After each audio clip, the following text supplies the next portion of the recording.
আসসালামু আলাইকুম। আশা করছি যে যেখান থেকে আমার এই ভিডিওটা দেখছেন আপনারা সবাই ভালো আছেন।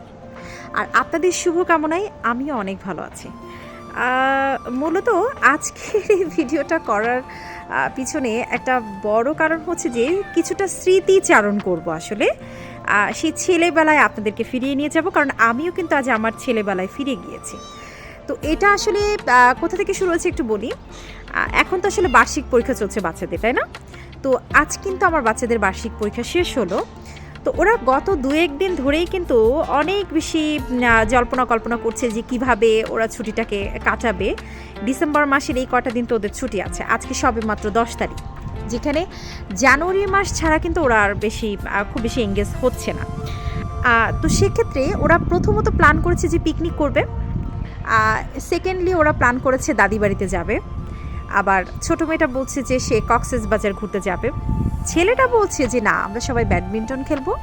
অর্থাৎ আমরা যেহেতু হাজব্যান্ড ওয়াইফ দুজনেই ব্যাডমিন্টন খেলতে খুব পছন্দ করি এই শীতটাতে অন্তপক্ষে, সেক্ষেত্রে আমাদের সাথেই সবাই ব্যাডমিন্টন খেলবে। তো এরকম প্ল্যানিং হওয়ার পরে ওদের কথা এবং সবার এক্সপ্রেশন আমাকে ভাবতে বাধ্য করেছে যে আমি আসলে আমার ছোটোবেলাতে এইভাবে যখন পরীক্ষা শেষ হতো তখন আমি কী করতাম। তো আমার মনে পড়ে যায় যে আমি বই পড়তে খুব পছন্দ করতাম, বিশেষ করে ওই সিজনটাতে ওই সময়টাতে মাসুদ রানার বই কিন্তু খুব হিট ছিল। কারা কারা মাসুদ রানার বই পড়েছেন অবশ্যই কিন্তু জানাবেন। তো মাসুদ রানার যে বইগুলো ছিল এটা শেষ করার একটা প্ল্যান থাকতো সবসময়। এছাড়াও আমি হাতের কাজ খুব ভালো করতে পারতাম। তো নতুন কোনো কিছু করার সবসময় একটা চিন্তাভাবনা থাকতো যে নতুন কিছু করতে হবে। সেক্ষেত্রে কাঁথা সেলাই করা, অথবা হচ্ছে ওয়ালমেট তৈরি করা, অথবা 3 পিস সেলাই করা। আমি আরামের সাথে ছোটোখাটো কাজ করতাম, এই কাজগুলো আমি করতাম। এবং মায়ের কাছ থেকে রান্না শেখা, এটাও কিন্তু আমি করতাম যে কীভাবে রান্না নতুনত্ব আনা যায়। তো আমাকে আসলে ভাবিয়েছে মেয়েরা, ছেলেটাও, যে আমার ছোটোবেলাটা কেমন ছিল। তাও এখন আসলে ভাবি যে স্টুডেন্ট লাইফটাই কিন্তু আসলে একটা গোল্ডেন লাইফ জীবনের।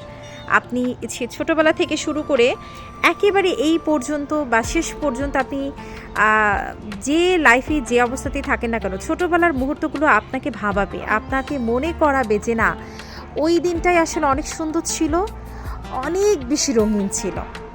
তো আপনার শিশুর জন্য আপনি কি করেন অবশ্যই কিন্তু জানাবেন। আপনি কিভাবে প্ল্যান করেছেন যে তাদের এই ছুটিটাতে আপনি কিভাবে তাদেরকে আনন্দ দিবেন, তাদেরকে সঙ্গ দিবেন, বা এই সময়টাতে তাদেরকে নিয়ে কোথায় যাবেন, অবশ্যই কিন্তু কমেন্টসের মাধ্যমে জানাবেন। এবং আপনাদেরও কি আমার মতন এরকম স্মৃতিচারণ হচ্ছে, ছোটোবেলার কথা মনে পড়ছে, সেটাও কিন্তু অবশ্যই জানাবেন। তো ভালো থাকুন, আল্লাহ হাফেজ।